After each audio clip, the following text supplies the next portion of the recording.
But what has mostly enticed me into it, once I started hearing about it, was that being able to have all those weights to be able to hit that feeder market a little bit more exact. And the fact that you have to book cattle in ahead and you can't just send them straight away when you come off the scales means there's a bit of estimation to do there. But if you've been tracking those cattle all the way through, you've got a good idea of what your rate is going up there. So, end up with getting closer to the maximum weight, and then you're closer to the maximum amount of money. Yeah. But essentially, I need to know for marketing. So we're tracking the lead cattle. When they get over 400 kilos, they're in that mob, and we track those through.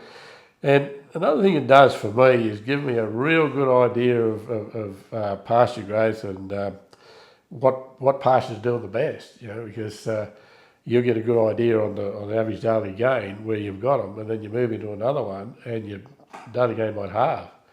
And that's telling you something, like that pasture's not as good as the one you came out of, and it might go the other way as well. So it gives me a pretty good read on that, and which parts you need a bit of attention to get them back up to scratch again. Yeah, well, we've been up to 2.9 average daily gain, held up for a couple of weeks, sort of thing. So it gives you an idea of what they can do, and then when you look through and see what they're doing individually, you see how big a range it is. Some cattle perform so much better than others. And it probably gives you a good idea on getting the tail up with the lead, not having too big a spread on it. I think it only says to people that control their grazing, because that's a hell of a feature of it, being able to just hook onto your buggy and take it with you when you make your move.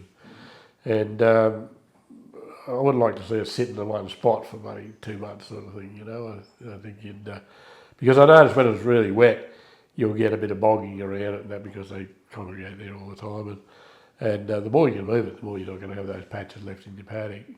And I just wondered why, 60 years ago I wasn't moving big cattle about. I was set stock back then like everybody did, and I wasn't getting the benefit of the pastures. Now I'm getting so much more out of the pasture, but I'm starting to get a lot more of the native stuff hanging about, because it's all been grazed off, and the rest period, it happens to every plant. And when we were set stocking, especially with sheep, they just attack everything that was the best of the plants and leave the rest. And of course, they got the rubbish got to seed, like wireweed wiregrass would get to seed, and the clovers wouldn't get to seed because they were pruning it out. But I think now the pastures are a lot more consistent. We've got a lot more ground cover, and I'm moving a lot faster. I'm leaving a lot more there when I do move, and we're just don't seem to be in dry spells anymore. Yeah. And so when you're looking at the Optiweigh information, what are the trigger points, do you believe, for moving the unit? Are you looking at a drop in ADG or a mob average? Yeah, well, I do it by looking at the pasture, but it'll correlate with the drop in ADG. Right. It always will. As soon as you leave them there too long, you'll see that start to come down. Yeah. And that's telling you. The Optiweigh then gives you a bit of an assistance in saying, well, did you read that pasture a bit wrong? You should be out of there. And it's actually data that helps you make that decision.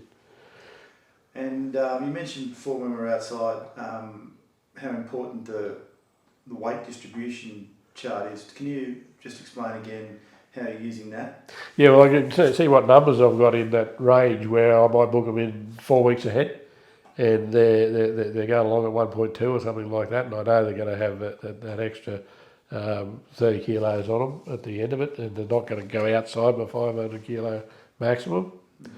And get as many of them as I can. And also, when I go to book them in, I've got my numbers. I've got my numbers off that distribution chart of how many I've got in that bracket.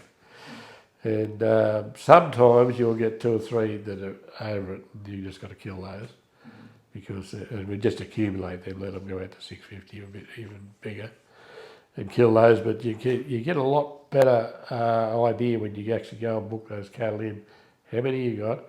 And you can even book your truck on the same day, because you know what day they're going to go out there, and how many you're going to have. And you're confidently booking trucks. You just look at your Optiweigh and say, right, I know in a fortnight's time that I've got 80 at 500. Yeah. Well, when we take them to the yards and weigh them for to load them, you won't be far wrong, with the information you've been watching as you go. And, but we didn't have that information before. It was just the times that we weighed them in the yards, and we tried to keep them apart as much as you can, so you weren't disturbing the cattle. And consequently, you'd be out a fair way sometimes. You mightn't get the number that you booked in, or you might have too many over the weight. Yeah, just purely because you can't be weighing them all the time. So Yep. the Optiweigh has given you that ability to track them in real time, I guess, hasn't it? Yeah, well, it's a chore you don't need, taking them to the yards and just to weigh them. You're not a recreational weigher? No, because I'm not. I'd sooner go and hook onto that thing and take it somewhere and put it in another fresh pasture and let them weigh themselves. But it's giving you a pretty good idea to forecast, because you got that information there that you can use to make your decisions, rather than just thinking that's getting a bit short there, and we better start selling some cattle. But you sell them a long way ahead, combined with the mine grazing, which is great information there, being able to forecast the pastures a little bit. And then there's with the Optiweigh, I was thinking they just enhance each other. I reckon, I don't need any more technology. I reckon that's the only thing I need now is virtual fencing. Yeah, okay. So I don't think I'm going to live long So you enough. can control your I'll be shifting on that computer. Well, it's getting there, isn't there? So they haven't quite ironed out the bugs, but they're getting close. Well, I think the biggest problem is it's illegal in New South Wales to have electric fences like that, and so all the research they're doing is over in Western Australia, where it's not illegal, and of course that's on Rio Tinto place or something like that. There's great enormous places. It doesn't really correlate much with our country and our sizes and so forth. But if they can get it working over there, it'll work here. Cattle snagging. Yeah. But that'd be the ultimate for your pasture, though, if you could just be moving them all the time. You get maximum rest. Yeah, it definitely would be, wouldn't it? And you're not defined by where you've put your fence, I guess. Yeah. So you can, that's right. You can, if there's areas that have been more heavily grazed and whatnot, then you can really pinpoint where you want to be. Yeah. Yeah. If you had your LSUs, you'd say, well, I want to give them a hectare and a half on the next move, and the computer would automatically calculate as you're shifting your fence. They're right over there in a hectare and a half, so you'd leave the fence sitting there. And wherever your water points are, you can pivot off your water points and still have the exact amount. Yeah, it'd be ideal. Yeah. Well, but I don't think I'm going to live long enough. I think someone else will. With the next generation. Yeah, next generation, yeah. So I guess in the spirit of the whole game, is there anything about the Optiweigh that bugs you? No, there's nothing that bugs me. A couple of times I've been caught by sitting it up on a high point for when it's wet, and when you go to hook it back on again, you want to be careful it doesn't run away on you. Yeah, okay. So take a little chock. Yeah, right. So when you get it up on its wheels, if you got it on a contour bank or something like that, and you jack it up, and it just spins around and goes away from you, so you just put a chock behind it and you've got a place like that. Anything that comes to mind that, given the design and sort of features of it, that you'd like to see added to it? I mean, at the moment it's taking weight, and that's the most important factor, I guess, in your operation is what's the weight. But would there be a feature that you believe could be added to it? I don't really think so, Anthony. I think it's about a couple of times that the tractor just run out and they pull the tub out and that sort of thing, but that's your fault for not having enough in there. I do shift the inner space limiters and that in and out. With the big fellas, I got them on the outside, and then when I got weeder cattle, I put them to the inside. It seems to work good, so I can't see how you can change that to make it any better.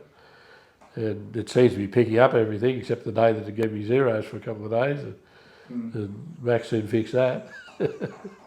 Went out and plugged it back in again. The old power off trick. That's right.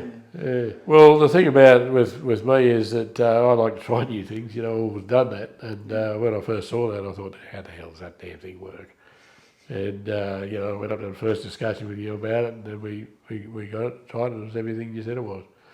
And I wouldn't be without it there. That's true. I just couldn't do that because And, I tell people at the sale yards, that, the cattle are doing such and such, 1.2 or 1.8 or whatever they're doing. And they said, well, geez, you must weigh your cattle off. And I said, no, I've got to pull my phone out and show 'em. That's how I know what they're doing. And some of them are amazed, some of them haven't heard about it, they're amazed about it, but Right. but then you get the sceptical ones that say they can't be right. Yeah. Of course. I actually saw it on the news on TV when you first put one somewhere in Armadale. Okay. Yeah, it was just, and that's got me thinking. Yeah. And then I was out at old George Abandano's getting a bit of seed one day, and there was one out there, and they also were trialling, the university was trialling a ramp over one to the water point. And I saw that sitting there, and the rest of it is just Googling it up after that. Yeah. That's right. But that initial one that I saw, that bloody got my attention, that the only way the front feet, it can't work.